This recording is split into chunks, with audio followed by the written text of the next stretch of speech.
लिखें। हर कोई अपने जीवन में कभी ना कभी विकट परिस्थितियों से गुजरता है। ऐसी स्थिति में कुछ व्यक्ति बहुत जल्द ही निराश होने लगते हैं।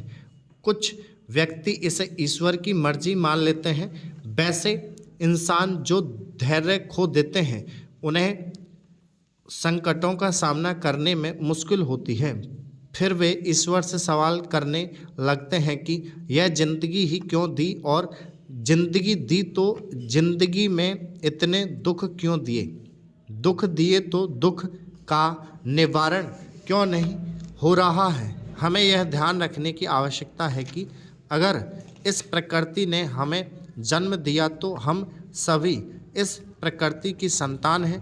इस प्रकृति को सबका ध्यान है, उसको सबका स्वभाव पता है, उसको सबकी क्षमता पता है।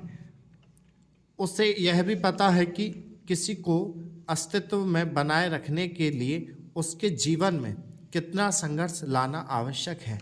अन्यथा व्यक्तिगत स्वभाव या प्रकृति के अनुसार अस्तित्व में बने रहने के लिए उसमें जरूरी क्षमता विकसित नहीं हो पाएगी। ठीक वैसे ही जैसे एक तितली इस दुनिया में आती है, अगर उस तितली के लिए चुनौतीपूर्ण क्षण किसी भी वजह से आसान हो जाए तो वह क्षण उसके लिए बेहतर है, लेकिन उसके बाद की चुनौती वह सह नहीं पाती है। चुनौतियाँ हमें भविष्य के लिए तैयार करती हैं। ओशो कहते हैं कि अगर बहुत सुरक्षा मिले और कोई संघर्ष ना हो तो रीढ़ टूट जाती है। रीढ़ बनती ही संघर्ष में है। तुम जितना संघर्ष करते हो उतनी ही तुम्हारी रीढ़ मजबूत होती है। इसलिए हमें प्रकृति के नियम पर भरोसा रखना होगा। हमें ईश्वर पर भरोसा रखना होगा।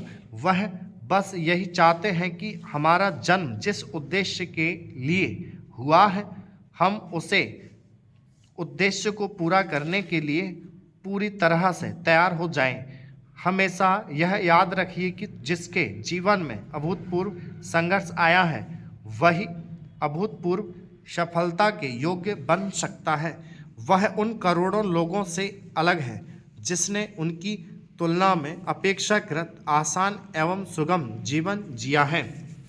एक मुफ्त समाधान योजना के तहत बिजली विभाग के अधिकारियों ने बड़े बकायेदारों को सरचार्ज में छूट देकर बिल जमा कराने का प्रयास किया।